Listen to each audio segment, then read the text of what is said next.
Welcome back, guys. So this is a summary of basics section. We just learned a lot of things, right?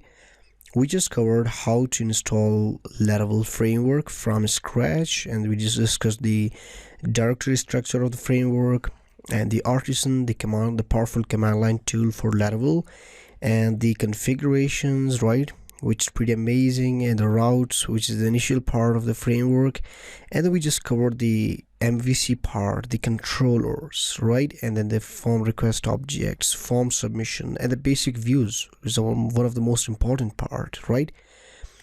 Yeah, and then we just pass the data to views, and then the security, we just use a CSRF, cross-site request forgery, and then we just learned a lot of stuff. For example, the validations, right? The custom validation messages and the validation with Bootstrap example, right?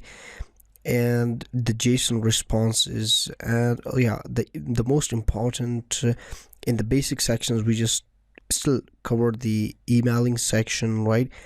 How we can just send email to, and then we can use the template for email, right? I mean the markdown, right? And the migrations, which is also one of the most important part of the framework. We just covered this inside the basics. And the elegance for active record, query builder, collection, seeding, right? Lots of things in just one section. That's basics, right?